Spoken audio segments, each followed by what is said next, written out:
बिस्मिल्लाहिर्रहमानिर्रहीम। आज एक सेकंड यूनिट स्टार्ट करने वाले हैं इंग्लिश का पॉजिटिव वर्ब्स। पॉजिटिव वर्ब्स की अगर मैं आपको इंट्रोडक्शन समझाऊं तो इसमें मिसाल ये बताई गई है कि भाई जब हमारा कोई काम होता है और वो काम हम किसी और से करवाते हैं, चाहे हम उसको पैसे दें, चाहे हम उसको रिक्वेस्ट करें, चाहे हम कुछ भी करें और उससे अपना वो काम मनवाएं, वो काम उससे करवाएं, तो उस काम करवाने के लिए जो वर्ड्स यूज़ किए जाते हैं तो उसको पॉजिटिव वर्ड्स कहलाते हैं। मिसाल के तौर पर मेरा एक असाइनमेंट है, ठीक है। मैं असाइनमेंट जो मेरा है तो उसको मैं अपने भाई से उसको रिक्वेस्ट करता हूँ कि भाई आप मेरा असाइनमेंट लिख दो, मैं मसरूफ़ हूँ, या मैं उसको पैसे देता हूँ, किसी भी तरीके से उसको मनवाता हूँ। तो मैं जो वर्ड्स यूज़ करूँगा उसको मनवाने के लिए, तो उस वर्ड्स को हम क्या कहते हैं, पॉजिटिव वर्ड्स कहलाए जाते हैं, ठीक है। अगर हम डिफिनेशन की बात करते हैं, the positive are the words that are the used and indicate the one person causes another person to do something for the first person, way one can cause a somebody to do something for him her by the asking, paying, requesting या forcing या person। वही मैंने आपको बताया कि भाई positive जो होते हैं वर्ड्स वो वर्ड्स होते हैं जब एक पर्सन दूसरे पर्सन का काम करता है, फर्स्ट पर्सन उसको मनवाता है, चाहे उसको फोर्स करता है, चाहे उसको पैसे दे के मनवाता है, और फर्स्ट पर्सन का काम अगर सेकंड पर्सन करता है तो उसके लिए जो हम वर्ड्स यूज़ करते हैं हम उसको पॉजिटिव वर्ड्स कहलाए जाते हैं। और ये 5 जो है ये पॉजिटिव वर्ड्स है। गेट, आम अल्फाज में हम गेट के अगर हम गेट की बात करते हैं तो वो हम लेते हैं। तो इसमें अगर हम पॉजिटिव वर्ड्स में गेट का मतलब है किसी को टू कन्विंस करना, मतलब किसी को मना कर काम करना। गेट हम पॉजिटिव वर्ड्स में यूज़ करते हैं, इसका मतलब होता है किसी टू कन्विंस, किसी को मना कर काम करवाना। और हेल्प और हैव आ गया, और हैव का इस पॉजिटिव के अल्फाज में इसका हैव का मतलब है टू असाइन, किसी को असाइन करना। किसी को असाइन का मतलब ये है, हैव हम यूज़ करते हैं अगर एक सेंटेंस में आता है कि भाई मेरे घर का भी फ्रीज़र ख़राब है, मैंने किसी को कह दे कि भाई आप जाओ मेरे घर का ये जो फ्रीज़र है इसको ठीक कराओ, तो मैंने क्या किया, एक बंदे को असाइन किया किसकी, कि मेरा घर का फ्रीज़र ठीक करवा दो। तो उसके जो असाइन के लिए हम, या किसी को हायर करना, किसी को हायर करना किसी काम के लिए, तो उस जगह पे हम हैव का इस्तेमाल करते हैं। मेक अगर बात करते हैं तो मेक आमतौर पर तो बनाना होता है, एक चीज़ को बनाना, मगर पॉजिटिव में मेक का मतलब होता है कि भाई किसी को फोर्स करके एक काम करवाना। फॉर एग्ज़ाम्पल घर है, अम्मी उस जो लड़की होती है वो घर की सफाई नहीं करती, तो अम्मी उसको फोर्स करती है कि तुम इस घर की सफाई करो। तो अगर किसी से काम करवाना और फोर्स करके करवाना हो तो उसमें हम मेक का इस्तेमाल करते हैं। सेंटेंस को देखेंगे, उसके सेंस को देखेंगे, अगर सेंटेंस में फोर्स की बात आ रही है तो वहाँ पर हम मेक लगाएंगे, ठीक है।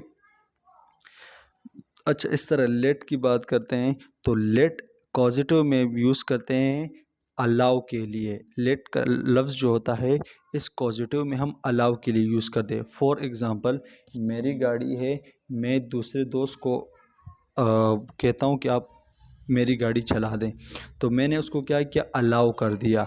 अलाउ किया तो उसने मेरी गाड़ी को ड्राइव किया। एक एग्ज़ाम्पल लेट का मैं आपको दे दूँ। For example Asim let me drive his new car. Asim ने लेट मतलब मुझे इजाज़त दी, मुझे अलाउ किया, किस लिए, कि वो उसकी दूसरी गाड़ी, उसकी जो नई गाड़ी उसको चलाने की मुझे इजाज़त दी। लेट मीन्स इजाज़त देना, अलाउ करना। जब उस टेंस में सेंटेंस में आपको अलाउ की इजाज़त दे दी जाती है, आप उसको देखोगे, उस सेंस लोगे उस टेंस से, वहाँ पर अगर अलाउ की या इजाज़त की ऐसी बात हो रही है तो वहाँ पर हम लेट का इस्तेमाल करेंगे।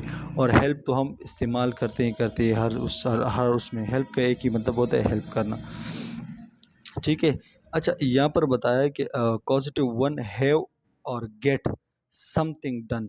हैव और गेट किस तरह हम इस्तेमाल करते हैं। अच्छा, हैव की जो पास्ट होगी वो हैड होगा और गेट का गॉट, ठीक है। अच्छा, have and get something done, we he had या he got, hair his cut. अच्छा, एक बात मैं आपको बताता चलूँ, इसमें लिखा हुआ है कि this means the someone does something for you because you pay और ask them to do, but you don't say who this person. For example, मैं एक बंदे से एक काम करवा रहा हूँ, मगर मैंने उसको पैसे दिए चाहे कुछ भी दिया है, मगर मैं उसका मेंशन नहीं करवा रहा हूँ कि ये काम मैंने इससे करवाया। तो कॉज 1 में जो है उस पर्सन को मेंशन नहीं किया जाता। जैसे ही हैड या he got his hair cut, मतलब उसने क्या किया, एक बंदे इसने अपने बाल काटे, किसी ने उसके बाल काटे, मगर उसने उस बंदे को मेंशन नहीं किया। ठीक है। अब यहाँ पर आप लोग को परेशान होने की ज़रूरत नहीं कि यहाँ पर गोट कहाँ से आएगा। तो गेट का जो पास्ट होगा वो गोट होगा, सेकंड फॉर्म। ठीक है। तो यहाँ पर गोट भी आ सकता है, मगर इसने कहा गोट हमने पढ़ा था कि मना कर, किसी को मनवा कर काम करना। तो इसने मनाया उसको, उसने इसके बाल काटे, मगर ये नहीं बताया कि किसने बाल काटे। ठीक है। पर्सन को मेंशन नहीं किया। She didn't have get her teeth check, वो जो लड़की है वो क्या, उसने गेट मीन्स इजाज़त या किसी को मनाकर उसने इजाज़त नहीं दी कि उसके दांत को चेक करे। आई हैड गॉट या I got the leak in the roof fixed.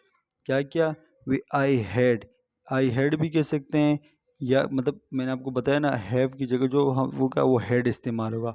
और हेड मतलब हम टू हैव मतलब टू असाइन करने के लिए।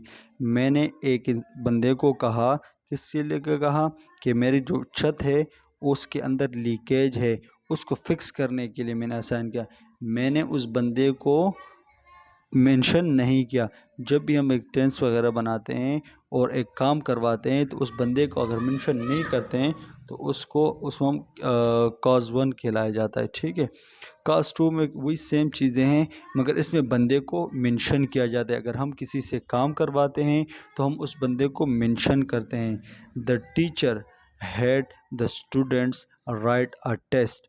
इसमें क्या होगा, इसमें क्या, टीचर जो है ये क्या है, सब्जेक्ट है। फिर ये हेड जो है क्या है, ये आपका अल्लाह वाली कॉज आ गया। द स्टूडेंट जो है पर्सन, और ये जो टेस्ट है ये आपका फर्स्ट वर्ब आ गया। एक फार्मूला अपने पास उतार लो, मैं आप लोगों को समझाता हूँ कि जो पॉजिटिव वर्ड्स होते हैं, तो इस फार्मूले के तहत आप लोग ये इस फार्मूले के तहत वो टेंस को बनाओगे।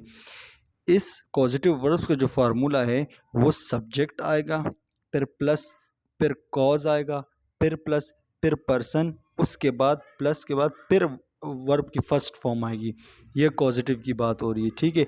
इस फार्मूले के तहत आप सारे सेंटेंस को इजीली समझ पाओगे। सब्जेक्ट की अगर हम बात करें, फर्स्ट सब्जेक्ट है, तो टीचर क्या है, सब्जेक्ट, और ये हेड क्या था, ये हमारा कॉज था। सब्जेक्ट प्लस क्लोज हो गया। उसके बाद हम पर्सन को मेंशन करेंगे, तो प्लस पर्सन। पर्सन के बाद क्या आ गया, उसके बाद टेस्ट आ गया। जो टेस्ट है या राइट है, सॉरी राइट, ये राइट है, वर्ब की फर्स्ट फॉर्म है। तो इस फार्मूले के तहत हम इस कॉस 2 कहते हैं। कॉस 2 का फार्मूला क्या है, कॉस 2 का, कि सब्जेक्ट प्लस कॉज आएगा, उसके बाद प्लस पर्सन आएगा, उसके बाद फिर वर्ब की फर्स्ट फॉर्म आएगी।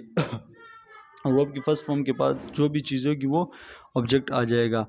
अब यहाँ देखो फ्यूचर की बात हो रही।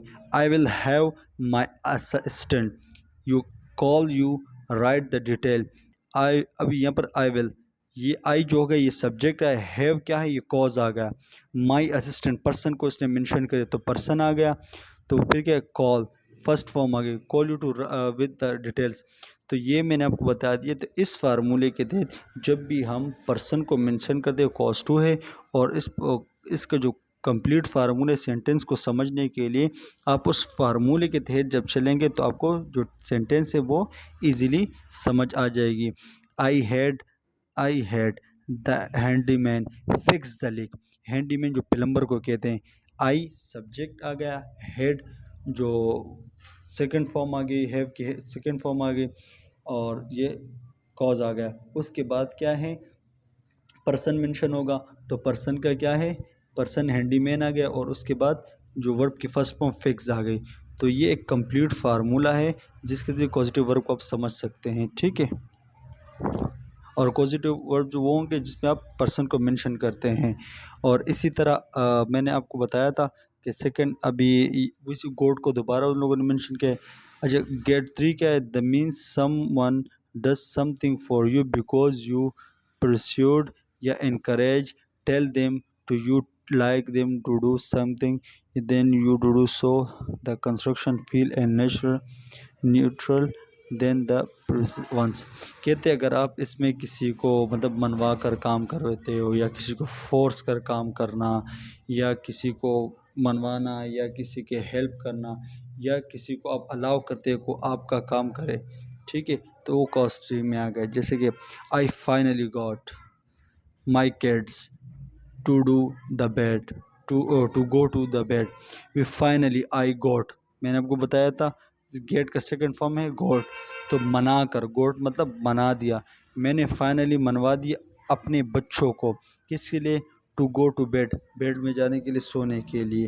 तो ये उस फार्मूले को अगर आप फोकस करोगे तो ये आप लोग को ईजीली समझ आएगा उस फार्मूले के तहत जो मैंने आपको बताया। I can never get my wife to cook a dinner. I can never get to my wife to dinner, to cook a dinner. उस फार्मूले के तहत देखो इसमें सब्जेक्टिव भी है, सब्जेक्ट भी है, उसके बाद कॉज भी आया है गेट, और उसके बाद पर्सन भी आया है, और उसके बाद फर्स्ट फॉर्म भी आई वर्ब की। तो ये एक कंप्लीट सेंटेंस है। मैंने आपको बताया था कि 5 चीज़ें हैं। इसका पॉजिटिव वर्ब्स का मतलब ये है कि हम या किसी को फोर्स करके अपना काम करवाएं, या किसी का हेल्प करके अपना काम कराएं, या किसी को असाइन करके अपना काम कराएं, या किसी को हम अलाउ करके अपना काम करवाएं। तो इस पॉजिटिव वर्ब्स का मतलब ही यही है, ठीक है। और मेक फॉर वही आ गई, with this means you force a someone something to do something for you. मैंने इसमें बताया कि फोर्स करना, जब हम किसी को फोर्स करते हैं किसी काम को करने के लिए तो वहाँ पर हम मेक का इस्तेमाल करेंगे। मैंने आपको बताया था जब भी हम किसी को फोर्स करते हैं तो वहाँ पर हम मेक का इस्तेमाल करते हैं। You make your girls sly, don't make her cry with the teacher made him putter and work hard. Why do you make them your parents worry so much about you? For example ये मैं आपको बता दूं कि इसमें लिखो the teacher. The teacher कौन है, ये एक सब्जेक्ट हो गया, सब्जेक्ट के बाद फिर क्या है, कॉज होगी।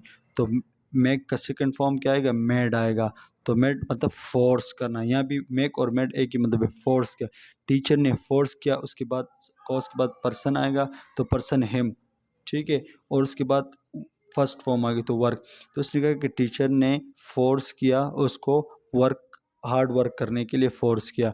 तो फोर्स के लिए हम मेक का इस्तेमाल करते हैं। हम जो सेंटेंस है उसमें देखेंगे, सेंस को देखेंगे कि यहाँ पर अगर फोर्स की बात हो रही है तो मेक का इस्तेमाल करेंगे, ठीक है। और इस तरह लेट, मैंने आपको कहा था लेट का इस्तेमाल अगर हम सेंटेंस में देखेंगे, अगर उस सेंटेंस में इजाज़त की बात हो रही है तो वहाँ पर हम लेट का इस्तेमाल करते हैं, ठीक है। ये आपको देखें, she let the kids stay up past midnight, I let the chicken burn in the oven. सब चीज़ की इजाज़त ले रहा है। जिस टेंस में भी इजाज़त ले रहा हो आपको उस टेंस को सेंस करना है, देखना है, और वहाँ पे आपने जहाँ पर इजाज़त की बात वहाँ पे आपने लेट लगाना होगा, ठीक है। जैसे लेट मी गो, मुझे इजाज़त दो कि मैं चलूँ, इजाज़त के लिए इस्तेमाल किया जाता है, ठीक है। और इसके बाद क्या है, हेल्प। हेल्प तो हम इजीली इस्तेमाल करते हैं, milk can help you, milk can help you fall asleep, call you help me carry my bags. वो सब हेल्प के लिए, हम तो हेल्प के लिए दूसरे कोई वर्ड्स है नहीं पॉजिटिव में, तो हेल्प को हम एज अ हेल्प की तरह भी इस्तेमाल करते हैं, ठीक है। अच्छा, ये एक्सरसाइज थोड़ी बताई गई है, इसको प्रैक्टिस कर लेना तो प्रैक्टिस कर लें। मगर मैंने आपको बताया था, मैं आपको लास्ट में दोबारा एक दफ़ा छोटी सी रिव्यू कर दूं कि हम 5 चीज़ों का इस पॉजिटिव वर्ड्स में इस्तेमाल करते हैं। Let, make, have, help, get. Let का इस्तेमाल हम अलाउ के लिए, इजाज़त के लिए इस्तेमाल करते हैं। मेक टू फोर्स मतलब किसी को फोर्स करना, काम कराने के लिए हम मेक का इस्तेमाल करते हैं। हैव मतलब टू असाइन करना, किसी को काम करने के लिए असाइन करना, तो इसके लिए हम हैव का इस्तेमाल करते हैं। जिस टेंस में आपको ऐसा लग रहा है कि भाई मैं एक काम के लिए किसी को असाइन कर रहा हूँ कि भाई आप ये मेरा काम करें, तो उस वहाँ पर हम हैव लगाएंगे। हेल्प की बात, हेल्प तो हम हेल्प ही लगाएंगे। और गेट टू कन्विंस करना, किसी को मनवा कर काम करवाना। अगर सेंटेंस में मनवा कर इस तरह कोई सेंटेंस आ रही सेंस आप देखेंगे तो वहाँ पर आप गेट का इस्तेमाल करेंगे। आई होप आपको समझ आ गया होगा। अल्लाह हाफिज़।